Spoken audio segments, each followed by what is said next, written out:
Okay, we're here coming into week 3 of the build for the Brockholes project. Behind me is an area largely of mud at the moment and low-lying wetlands. That is where the building, which Adam Khan is the inspiration behind and the designer of, who we'll be talking to later, that's where that building is going to be. So we're going to talk to several people who are involved with the implementation of this ambitious project. Well, there's a number of aspects to this reserve that makes it substantially different from any other.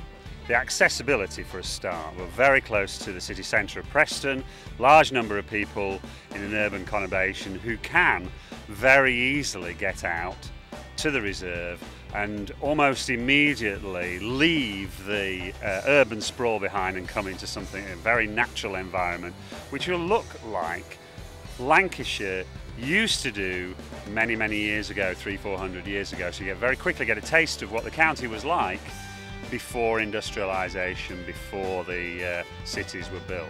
Now, that's number one.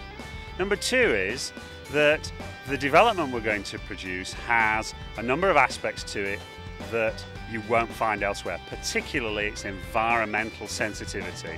So we're going for energy efficiency, we're going for waste minimisation measures, we're trying to deliver a project that people can enjoy with the lowest possible impact on the environment. And when you put those two things together, you've got something that you're really not going to find anywhere else. Well, the Forestry Commission created the Newlands project to create economic growth and social development via putting in trees and woodlands, green infrastructure. And when we set out in 2003, we were looking at brownfield land, derelict land, which this is. It's an ex-gravels quarry. But we were also looking to create, as we say, jobs and income. What we didn't dream about is such a fantastic project as Brockholes, where in 106 hectares ex-gravel workings, a brilliant nature reserve, we're actually putting in a floating visitor centre which will create 20 to 30 jobs and add tens of thousands of pounds per week to the local economy and be for the region a showcase, possibly for England. For us, the starting point was really inspiring a desire to explore. For us, that's what a wildlife visitor centre is all about. But to get people here in the first place, there needs to be something that really draws them here. And when they arrive, they need to be really excited about exploring. And for us, the image of a village nestled amongst the reeds, floating on the water, was something that would just cry out to be explored.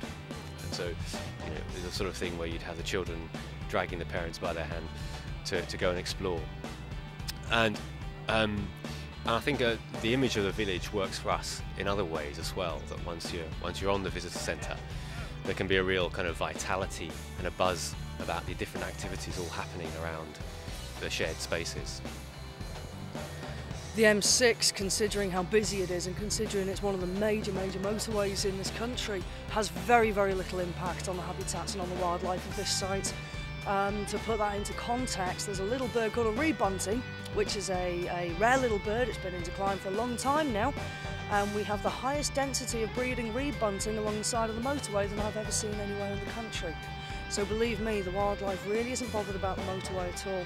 All the motorway does is makes the little male birds sing even louder in spring when they're singing for territories.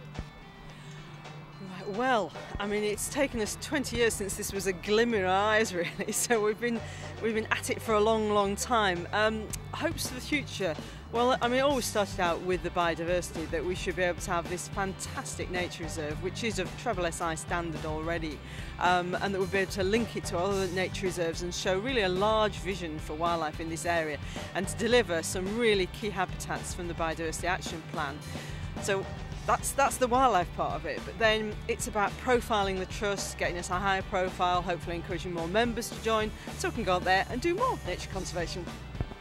Well, what we're hoping to do on the site is provide a really bespoke education centre so that the Wildlife Trust can inspire and educate young people about the environment. One of the things that the fund has been involved with in the past few years is getting involved in a lot of education programmes with the Wildlife Trust, and we saw the opportunity here to invest in the education centre for the site as a key objective of the fund itself. The vision was always to be accessible to everybody. We appreciate not everybody is a wildlife expert, not everybody is a birder, and so we really wanted this site to appeal to everybody, to the person who's passing by on the motorway, to the child that maybe wants to come out and do something fun for the day. So it's got to appeal to all those sectors of the market. It will appeal to the real enthusiast that knows something about nature. It'll also appeal to those people who want to come and maybe start exploring that. It'll also appeal to those people who just want to come and have a nice cup of tea in a lovely cafe and then get back on the motorway. So hopefully it's going to have a very broad appeal.